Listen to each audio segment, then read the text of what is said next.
안녕하세요. 공인중개TV 송교수입니다. 오늘은 제 9번째 시간으로 모공 제2부에 대해서 말씀드리도록 하겠습니다. 지난 시간에는 모공 전편으로서 100번을 싸워서 100번을 이기는 것보다는 싸우지 않고 이기는 것이 최상의 방법이다.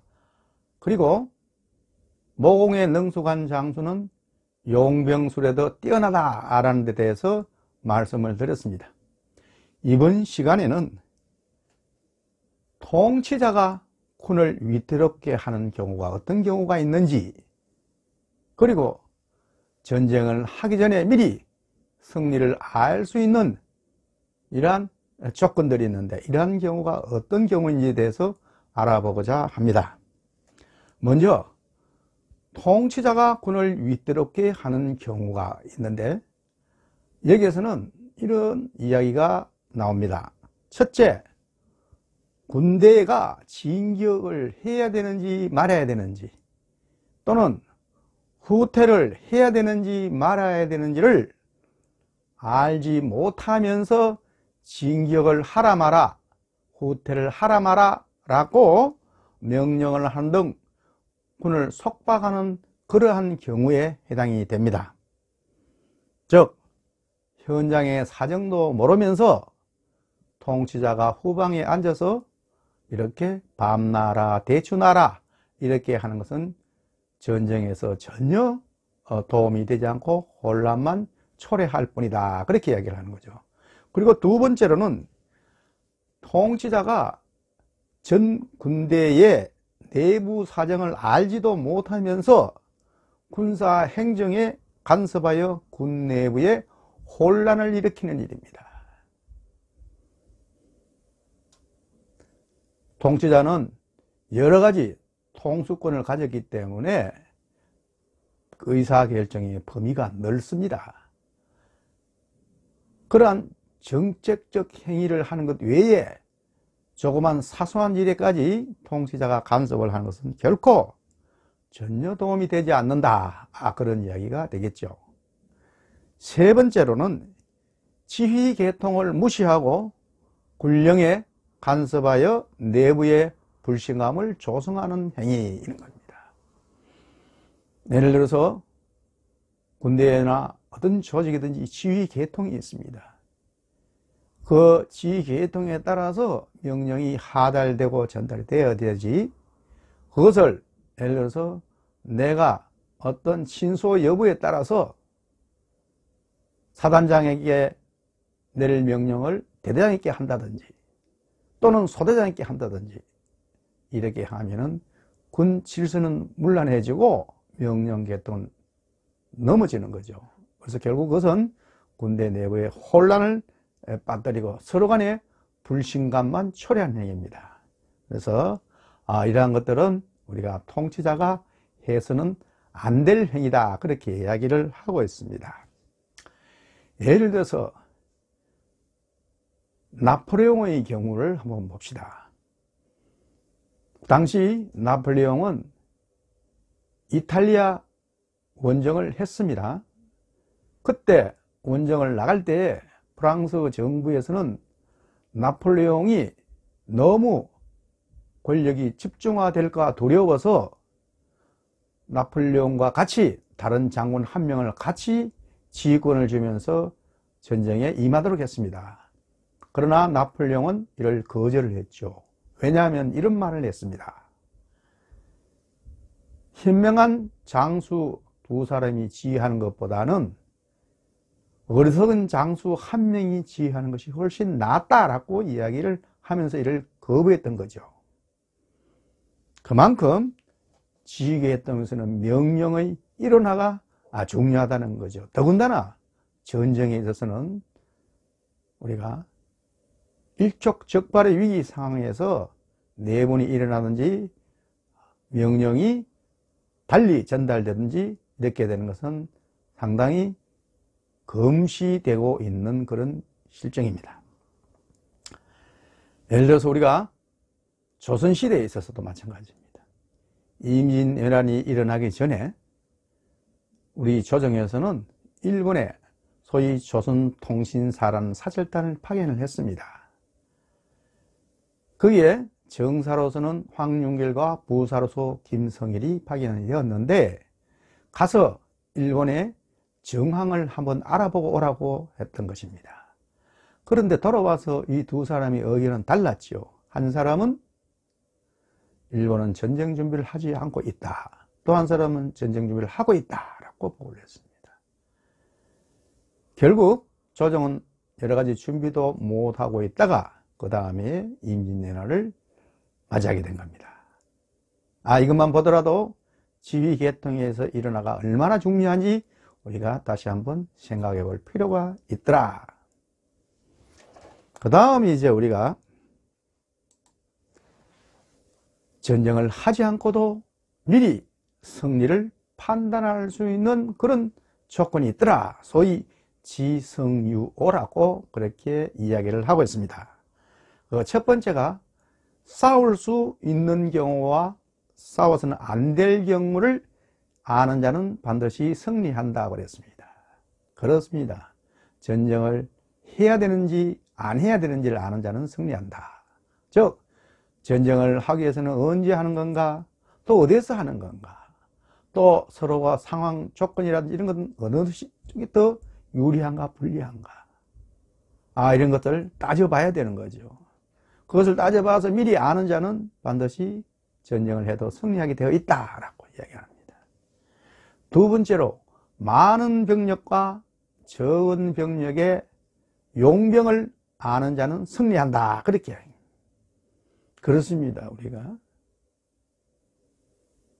사단 병력의 규모로 전투를 해야 되는 경우가 있고 대대 규모의 전투를 해야 되는 그런 경우가 있습니다. 흔히 이야기해서 우리가 닭 잡는데 소 잡는 칼을 쓴다든지 소 잡는데 닭 잡는 칼을 써서는 안 되는 겁니다. 그래서 자원을 어떻게 효율적으로 배분해서 전쟁을 하는가, 그것을 아는 자는 반드시 승리한다, 그렇게 이야기를 하고 있습니다. 세 번째는 이제 상하의 마음이 같으면 승리한다. 그렇습니다. 어떤 일이든지 서로 합심을 하면 반드시 일을 성취시킬 수 있습니다. 더군다나 전쟁의 경우에는 명분이 있으면 상하가 서로 마음을 합할 수가 있습니다. 그렇지 못하면 합할 수가 없습니다. 예를 들어서 병법에 나오는 상산에 솔련이라는 뱀이 있습니다. 이 상산은 중국 화북성에 있는 산인데요, 여기에 사는 솔련이라는 뱀은 사람들이 잡으려면 머리를 잡으면 꼬리가 치고, 꼬리를 잡으면 머리가 치고, 몸통을 잡으면 머리와 꼬리가 같이 치고, 이렇게 해서 이 뱀을 도저히 잡지 못해 이 뱀은 오래오래 살았다고 그렇게 이야기를 합니다. 그만큼 서로 합심하면은 뜻을 이룰 수 있다, 그런 이야기가 되겠죠. 또 하나, 예를 들면 우리가 고사성어가 있습니다. 오월동주라는 고사성어가 있죠. 본래 오월동주는 우리가 오나라와 월나라 간의 문제를 이야기하는 것입니다. 오나라 월나라는 국가끼리 서로 인접해 있었습니다. 그럼에도 불구하고 서로 사이가 좋지 않았죠. 그래서 서로가 전쟁을 자주 했습니다. 그래서 국민들 간에 서로 감정도 굉장히 나빴죠. 그러나 이 두 나라 국민들이 강을 건너기 위해서 배를 같이 타면은 한마음이 된다고 합니다. 왜? 강의 물줄기가 더 세면은 그만큼 서로 위협감을 느끼기 때문에 그때는 서로 긴장하여 서로 합심한다고 합니다. 그래서 오월동주라는 그런 고사성어가 생겼다고 그렇게 이야기를 하고 있습니다. 네 번째는 이제 완전한 준비를 갖춘 채로 경계를 태만히 하고 있는 적과 교전하면 승리한다, 그랬습니다. 그렇습니다. 나는 준비를 항상 하고 있었고 적은 태만히 하고 있었다면 그런 경우에 전쟁을 하게 되면 내가 반드시 승리를 하게 되겠죠. 예를 들어서 제2차 중동전쟁 때 이야기입니다. 1967년 이스라엘군은 그 당시 중동의 여러 나라에 비해서 여러 가지 병력이라든지 전력이라든지 것이 열세였습니다. 그럼에도 불구하고 항상 전쟁에 대비하는 준비를 하고 있었던 겁니다. 그래서 항상 비행기를 띄워가지고 적국의 상황을 탐색하는 거죠. 그러면 적국의 비행기도 같이 뜹니다. 그래서 항상 다시 국경 근방에 갔다 돌아오고, 이러한 일을 계속 반복을 합니다. 이것을 반복하다 보니까 적국의, 즉 에집트라든지 이런 적국의 군대들은 이제 처음에는 긴장을 하다가 나중에는 이제 긴장을 풀게 되는 거죠. 마지막 예를 들어서 폭격을 하는 당일날도 그렇습니다. 새벽에 이스라엘군은 비행기를 띄워서 연습을 하고 국경에서 다시 돌아옵니다. 에집트군도 마찬가지죠. 비상을 걸어서 같이 띄웠다가 다시 돌아갑니다. 그러나 에집트군이 아침을 먹고 쉬는 시간입니다. 즉 8시 30분에서 9시 사이, 이제 아직 다른 사람들 출근도 하기 전에 이 쉬는 시간에 이스라엘군은 8시 45분에 폭격을 했습니다. 2시간 50분의 폭격을 하면서 적의 비행기를 300대나 파괴시켰습니다. 그리하여 이스라엘군이 제공권을 장악했던 것입니다. 이런 것만 보더라도 항상 준비하고 있는 그런 상태에서 적과 교전을 하게 되면 반드시 승리한다, 그런 이야기가 되겠습니다. 마지막으로 5번째, 이제 장수가 유능하고 통치자가 간섭하지 않으면 승리한다, 그렇게 이야기를 합니다. 그렇습니다. 현장의 분위기는 누구보다도 현장 관리자가 제일 잘 압니다. 그래서 통치자가 현장의 지휘자에게 지휘권을 줬으면 그냥 맡겨야 됩니다. 그렇지 못하고 뒤에서 감나라, 대추나라 간섭을 하게 되면 결국 혼선이 일어나서 그 전쟁에서는 패하게 되겠습니다.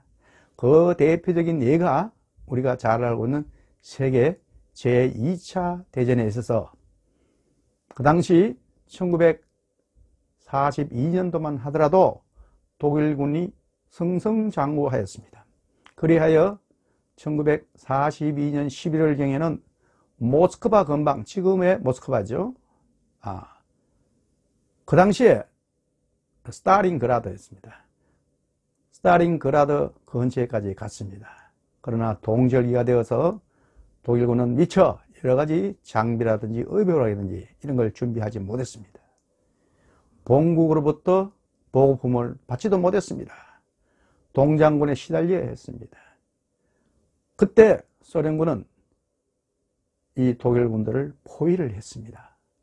그때 독일군 숫자가 20개 사단, 또 루마니아 군대 2개 사단, 이렇게 있었습니다. 소련군은 단단히 동절기 준비를 해서 전투를 시작했는 겁니다. 불리함을 느낀 독일군 야전사령관이 본국 정부, 즉 히틀러에게 후퇴를 해야 되겠다라고 보고를 했지만은 히틀러는 완강히 거부를 하고 현장 사수를 명했습니다. 결국 독일군은 1944년 1월에 항복을 하고 말았습니다. 그리고 포로로 그 당시에 끌려간 인원이 9만 1000명이었다고 합니다. 그리고 전쟁이 끝나고 살아온 사람은 그 중에서 5000명밖에 안 됐다고 합니다. 이로 인하여 독일군은 점점 쇠퇴길로 서들어가서 결국 나라가 패망하게 되었습니다. 이것만 보더라도 히틀러는 현장에 여러 가지 변화도 모르면서 자기 주장만 강하게 하다가 결국 나라가 패망하는 그런 결과를 초래한 것입니다. 이러한 우리가 예를 봤다시피 승리를 우리가 판단할 수 있는 데는 5가지 이러한 조건을 미리 안다면은, 즉 우리가 상황을 판단한다면은 반드시 그런 경우에는 전쟁을 하더라도 우리가 이길 수 있다, 그런 결론을 내릴 수가 있습니다. 오늘은 이것으로 강의를 마치고 다음 시간에는 모공 제3부 지피지기는 백전불태라는 제목으로 말씀을 드리겠습니다. 끝까지 시청해 주셔서 감사합니다. 고맙습니다.